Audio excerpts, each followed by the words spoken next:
Thank you for being here tonight. Thank you to KEH for support of this weekly program, History Rewound, exploring photography's greatest hits in reverse. I'm Michael David Murphy. I'm digital director at Atlanta Celebrates Photography. And over the last few years, I've taught at both Emory College and Georgia State University.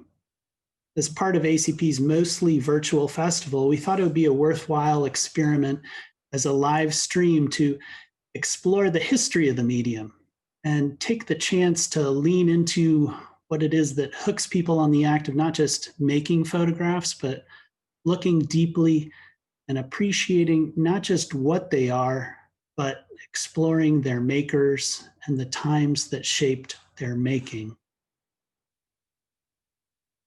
ACP welcomes those of you who are tuning in now and those of you who find this in the future, especially students from Fulton County schools. Our intent is to keep these presentations as accessible as possible while hoping to engage those who may already know everything, right? I hope you'll see something new or perhaps rekindle a flame for a long forgotten picture that may have mattered to you once, like one of these here streaming past. Maybe you'll remember the part of you that connected with it when you first saw it. Thanks to our support from KEH, who are located here in Atlanta, we conceived this program as a view backward at some of the most celebrated photographers and photographs in the medium. And by backward, I mean that our organizing principle will be the camera types and formats used by photographers to create the images rather than looking at the images first. Before we get to tonight's presentation, allow me to say this. The history of photography has been decided by people in positions of power who had wealth, access, and the ability to make the kinds of decisions about whose work would be remembered or even have the chance to stand the test of time. If you scratch the surface, you'll find that the established canon of celebrated images mostly comes from white male photographers of European heritage and sizable privilege. And there are many reasons for that we could cover in an undergrad or grad level course. All said, my hope is that in drawing attention to the fact that photography, and especially photography as a fine art, is not and has never been a meritocracy, we'll be setting the context for what we see over the next 5 weeks, 5 Thursday nights at 7 p.m. Tonight's form factor is the 35 millimeter rangefinder. And let's take a minute and check out this quick video from our supporters at KEH. Here we go. The original mirrorless camera, the rangefinder, has been around for over a century and remains a popular option for photographers to this day. Rangefinder bodies and lenses are generally more compact and lighter than SLRs, as the design requires no mirror to sit behind the lens. With no bulky mirror to get in the way, the lenses can sit closer to the film plane or digital sensor, allowing for less distortion, especially in wide-angle lenses. Rangefinder cameras generally feature a quiet shutter, as there is no mirror slapping with each shot. This makes them a popular choice for street photographers who want to be stealthy while taking candids, or wedding photographers who don't want to draw attention from the ceremony while capturing decisive moments. Coupled rangefinders use a system that involves lining up 2 images in the viewfinder to achieve focus and frame lines to compose the shot. This focusing and framing system is different from SLRs, where you look through the lens to focus and everything you see ends up in the photo. Some see this as a negative for rangefinders, as you're not seeing an exact representation of what you're going to get. However, the ability to see the subject in the viewfinder before it enters the frame is useful in situations like photojournalism and documentary photography. The only clear disadvantage of rangefinders versus SLRs is that they are not suited for shooting macro, telephoto, or zoom lenses.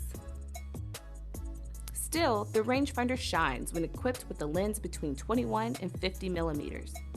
And once you master the technique of zone focusing, it's basically as easy to use as a point and shoot. This makes the rangefinder the camera of choice for those seeking a honed-in shooting experience, where you pay more attention to your subject than your camera. In the video from KEH, we saw both a Contax and a Voigtlander. They all have their lineage in the classic Leicas of the 20s and 30s. They were in many ways the iPhone of their day. And by that, I mean, they were capable of taking them anywhere, especially when compared to the bulkiness of earlier, larger formats. You can melt into the situation and be yourself and glide between the poles of photographing and not photographing because of their size and ease of use. Here's a particular Frenchman with a rangefinder at the ready. Does a quick look at his settings and then fast focus and shutter press. Now, the Leica 1A in 1925 wasn't even a rangefinder, but it was a template for what was to come. The Leica 1 was supposed to be super light for carrying on mountain hikes and doing landscape photography, which is a far cry from where it seemed to end up decades later. The Leica 2 had an actual working rangefinder. It was tied to the focusing mechanism, but before we get too deep into how these things worked, let's peek at the revolution of seeing that they sparked. 35 millimeter rangefinders allowed a photographer like Robert Capa to follow the action up close, like this, on June 6, 1944, landing in the first wave with Company E on Omaha Beach, where young American soldiers, the original anti-fascists, fought their way ashore to rid France of the Nazis who'd swept their way to Europe's western edge. Capa was close enough, and his pictures were good enough to stand the test of time, but why really? Was it just because he was first? Was it because there was an infamous accident in the darkroom and only a few select frames remain?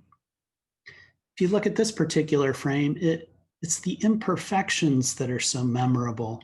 The blur, this kinetic nature of everything in motion, especially the froth of the water surrounding the soldier.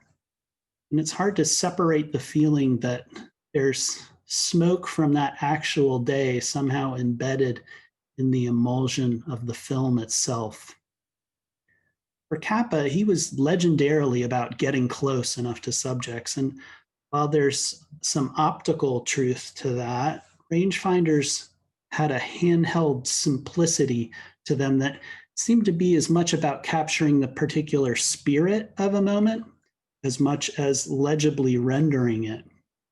I'll come back to that later on, but the feeling of the heaviness of air is palpable in Capa's photo in a way that feels mysterious and fleeting and desperate.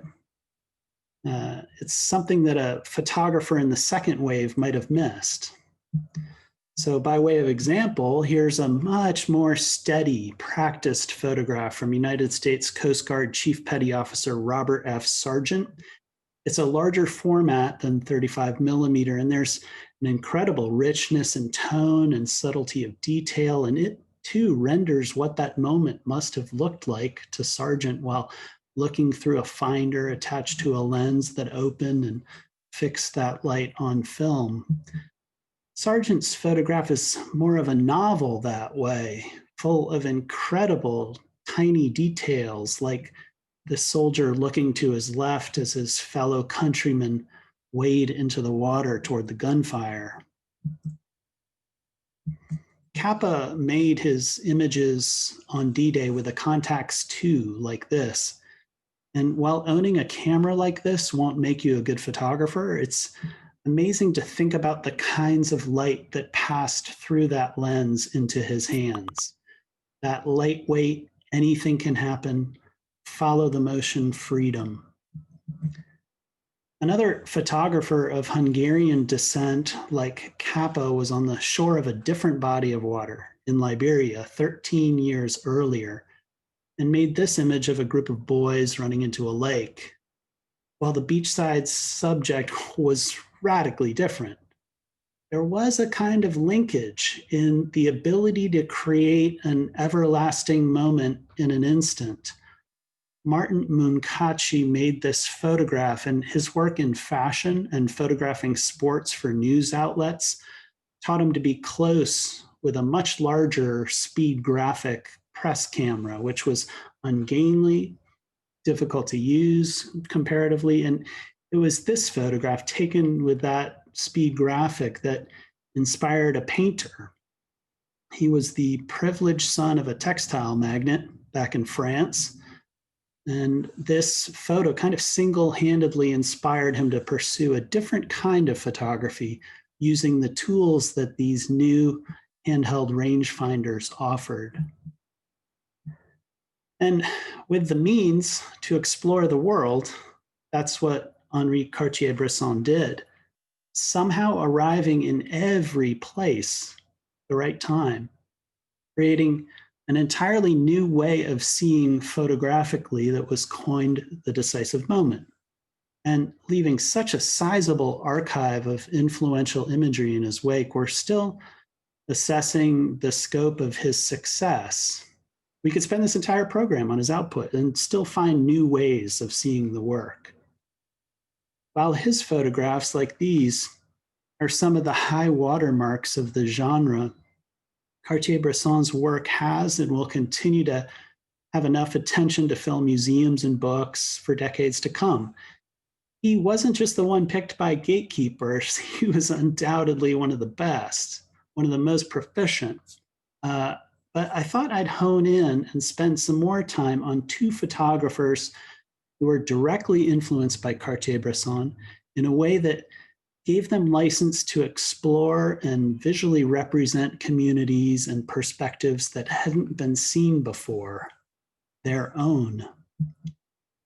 Similarly to how Cartier-Bresson studied painting and was close to the Surrealists while a young man in France, there were two artists in New York, one born in 1913, the other in 1919, and they passed away within months of each other in 2009. Roy de Carava was a printmaker and sculptor, and he began using photography to document his artistic output. Ultimately became the first African-American photographer to win a Guggenheim Fellowship. In the same year that Munkacci photographed the boys in Liberia, Helen Levitt was learning darkroom skills and working for a commercial photographer in the Bronx.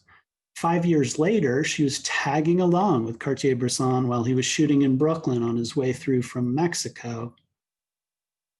De Carava's first camera was an Argus A rangefinder like this. It was super affordable, especially when compared to the Leicas. And de Carava picked up his in the mid-40s. He made his own enlarger and developed his own film in his apartment. In the mid-50s, he collaborated with the poet Langston Hughes to create the Sweet Flypaper of Life, which was a close look at African-American life in Harlem by an African-American photographer.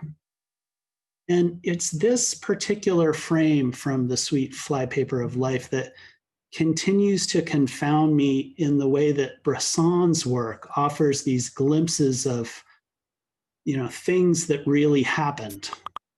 But, how did this happen? What's exactly happening? How is this young woman walking down the street in that dress from a graduation? What's this vacant lot? How is there a sign behind her that's fading in the background and it says Prince on it? And there's this gleaming ad for a Chevy in front of this wheeled trash can and this pile of garbage. Whose future is this? Whose past? Which dystopia does it align with? Why the fantasy of something like I Am Legend when there's this real vision captured by de Carava in 1949? This is the kind of photograph that's made by someone who isn't jetting in and out of far-flung locations to cover military coups and not so peaceful transitions of power.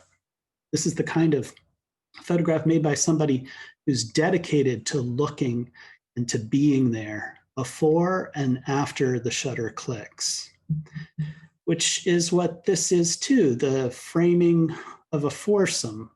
Another by Carava, this quartet of kids being kids in the way that kids on the street used to be kids, testing their mettle against the iron fire escape, and not necessarily photographed in the Cartier-Bresson sense of a perfect moment, but a moment that became something because it was caught in Carava's camera and could become something else when combined with the other pictures of his community, much in the same way that Helen Levitt did.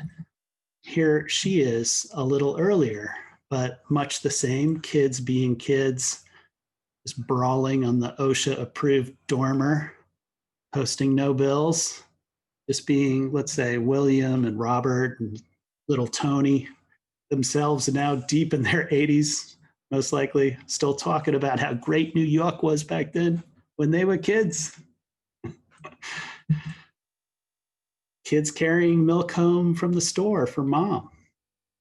Past a woman on the verge of motherhood. This is another Helen Levitt. So the pregnant woman's looking on with a kind of scorn or loss or miffedness at the young girl's physical freedom, which sends us back to Cartier-Bresson again.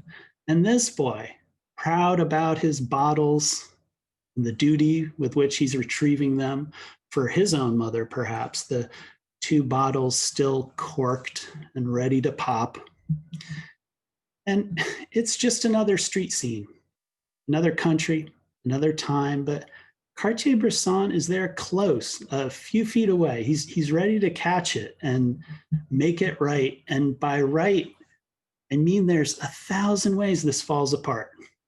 If Cartier-Bresson had taken a second longer drinking his cappuccino 5 minutes before, he misses this. If the children's joyfulness isn't half blurred in the background, if he's not on the corner of a street, or if you don't get the sense that the adult in the background is the shopkeeper yelling at the kids or telling them where to go and how fast to get there.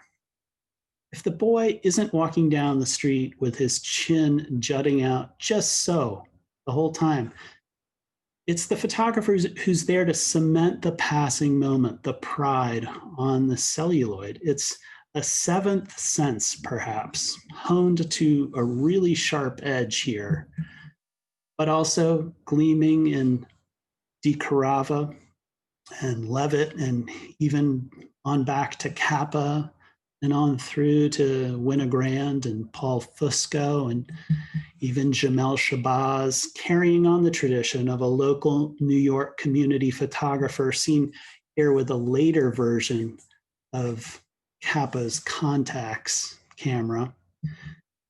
Maybe more than any kind of camera before our phones these days, these rangefinders were so personal to their owners. The repeated wear from holding the camera, from clicking the shutter and wearing it all down to brass, this from Gary Winogrand, or these remarkable examples from Paul Fusco, who recently passed away earlier this summer, I think in July.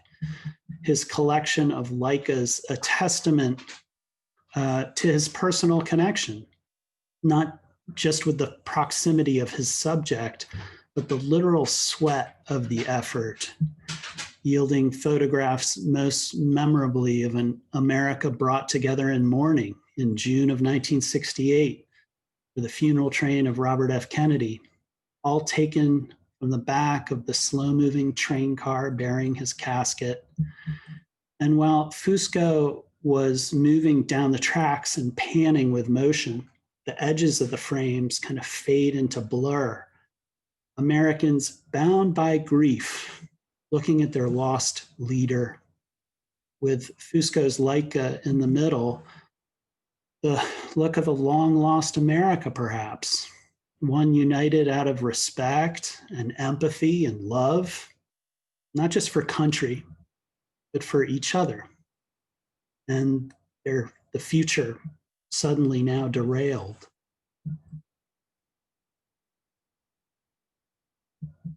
It's almost as if wherever you look, from the 30s to the 50s, there's a photographer like Cartier-Bresson here again, like Zelig, always in the right spot on the dais of the March on Washington for Jobs and Freedom on August 28th, 1963, in a photograph by Bob Enrique, in what looks like an advertisement for a mid-century ethos of a certain kind of photography, the kind that requires time, dedication, belief in the fact that your photographs might have a chance to make an impact, perhaps change the world on a day as monumental as that in DC. Or as banal as an afternoon walking down Park Avenue at 99th Street, where Helen Levitt came across this group of girls admiring a similar gaggle of bubbles blown across the way beside bricks. What are the girls seeing? Are they upside down in the bubble's reflection? Neither are stilled. Everything's always in motion. The future coming toward us like a bad metaphor, ready to pop. It made me not just wonder about the children and their possible futures, but this fixed nature of the urban landscape itself.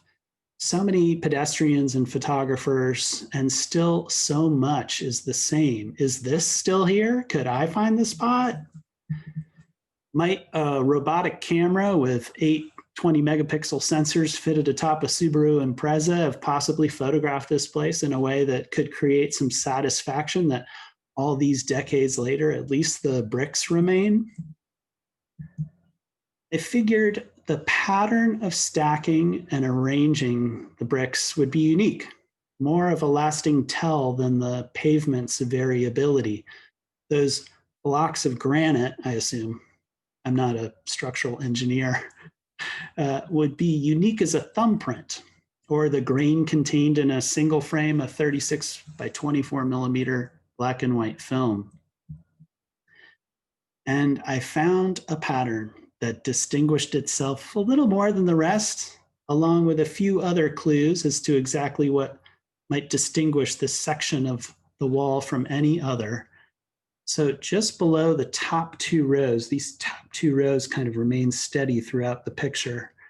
Just below there, let's see if I can do this. There's a sequence of 2 short bricks. Here's 1 and here's 2. And they match the height of a taller brick to their left, this one here. And below that, there's this little circled sequence of 2 Kansas height bricks jabbing up against a Colorado shaped brick. All of that amidst the bubbles. This is the kind of thing one does for fun in a pandemic, right? We write things in pink text on top of photographs and try and prove that a tiny part of the world hasn't changed. It's hard to tell which is more futile, the photographing or the armchair philosophizing. Either way, I found the spot. The wall is now covered with vegetation, not covered, but it's sprinkled in there. The 2 short rows collide with the taller row. Here's the 2 short rows colliding with the taller row. And the circled bricks right below, butting up against each other into the one that's the shape of Colorado. The photo is Google's, I suppose, a software-created panorama, an incredible feat of computational photography, the rendering of the world more omnivorous than the most snap-happy street photographer could ever imagine. The bricks are all still there, but the girls are gone. And now Helen Levitt's gone. But if you look close at this screenshot that the robot cam took on top of the hatchback, you can still see the air in the middle between the lenses and the wall, just like between Kappa and the soldier in the surf, or Carava and the girl in the graduation dress. And you can almost feel that something great happened here once. when Levitt saw 4 girls watching 5 bubbles, wondering what might happen next. Thank you for tuning in. I have no idea if this whole thing has worked. I'm gonna stop sharing in a second and see if there's a question or comment that I might be able to field or answer for you. And I appreciate your time and interest. And tune in next week for something else every Thursday night at 7 in October. So here goes the stop share. And here I am. And I'm going to see if there's a question. Let me pull up this Q&A thing. No open questions. I appreciate you all for being here, and we'll see you next week. Thanks for tuning in.